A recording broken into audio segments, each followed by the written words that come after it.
This week's gonna be a little bit different. We aren't getting much work done other than some shop upgrades. So we're gonna go ahead and jump into that right after this.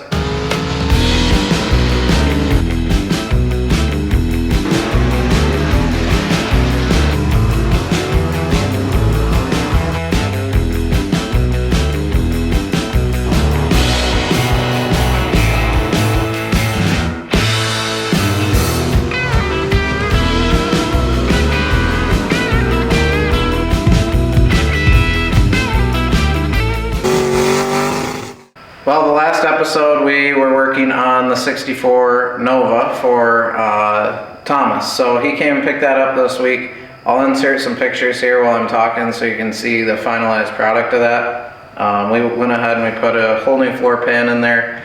In doing that, we had to replace a section of the inner rocker so that we could get to bracing it up for the front leaf spring mount for the rear end.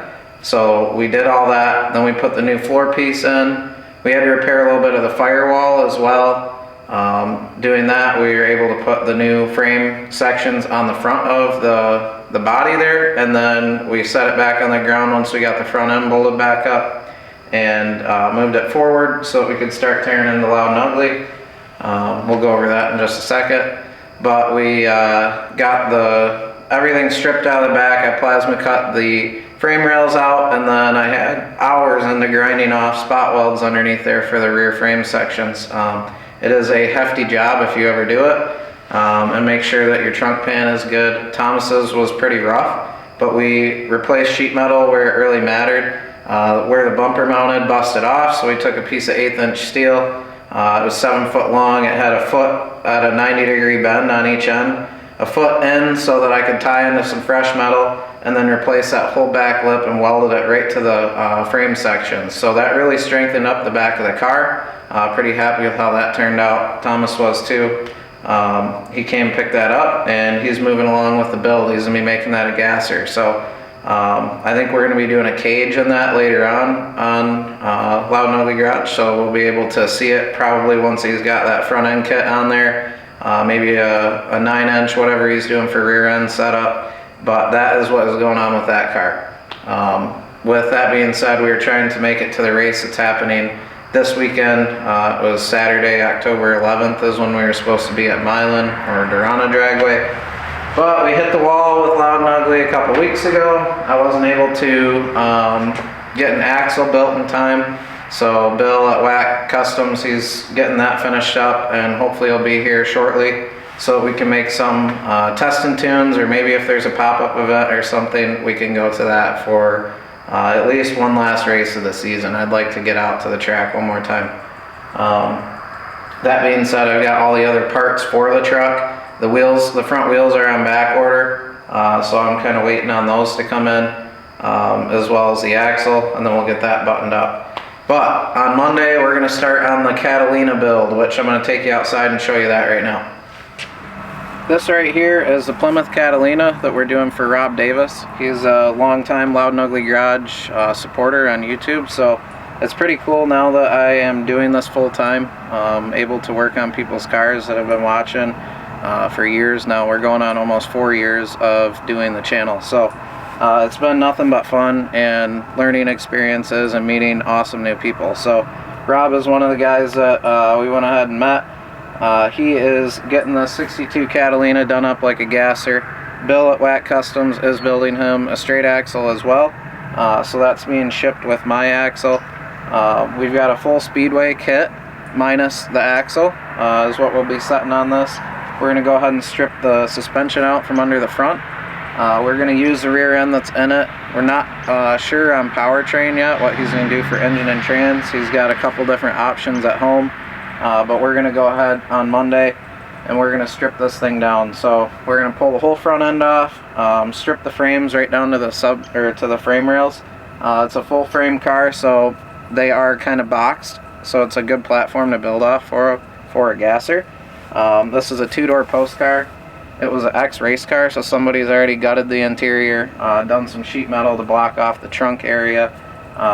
So it's a pretty sweet candidate. This is a big boat car, and I think every car looks better as a gasser. This thing's gonna be awesome. They shot a little bit of paint on it because it had a funky flame job that he wasn't a fan of, so they shot some paint on it so it looked good for the videos, and we're gonna get this thing in here, start working on that. And finally, the last update here for the video. We have had the 2-post car hoist standing up for a little while. This I bought off of Facebook Marketplace, and I asked the guy if all the parts were there. He said they were. Obviously, they weren't, because I was not able to use the hoist for quite some time now. It's been probably about a month I've had it, and it's been up. It's all anchored, ready to go. The issues that I was having was all the lock assembly. So when you lift these up, they click. There's like spring-loaded pins and locks that actually latch, so that if the hydraulics ever failed on the car lift, it wouldn't land on you, it would set on the lock. So I had none of the parts, none of the pins, none of the springs or anything like that. So I had to track down the company that builds this, figure out which model it was, and then I finally ordered all the parts, and it was an extra $350. On top of all the $350 it costs to run the 220 wiring for it, with the oil and all that it takes, it is a very expensive piece, but a very much needed piece for the garage and for the work we're doing. I've been using a good old floor jack and some jack stands. I'm getting sick of crawling underneath every car I work on. So having the hoist working is going to be awesome. I've got everything done. I was going to tighten the cables, and I found that one of the cables was not on one of the pulleys on the bottom side. And of course, the pulley fell off. There was no E-clip on there, so I've got to run to town right now. I'll put one of those on. Hoist will be working so that we can work on the Catalina. And that is the update for this week. It's Jordan and I's first year of marriage anniversary, so we are kind of taking this weekend chill. That's why this video was kind of quick and more of an update of what's been going on. We might head out of town or do something fun this weekend, so we're going out of the garage. I just want to let everybody know what we got cooking. Sorry I couldn't make it to the last race with Loud and Ugly. I tried like heck. We're just at the mercy of other people getting things done for us. So yeah, that's about it. And we'll catch you next week when we're working on the Catalina. And I hope everybody stays tuned for that, because that is going to be an awesome build and kind of a one-of-a-kind car. I haven't seen one of those done up as a gasser yet, so should be fun. We'll catch you next time.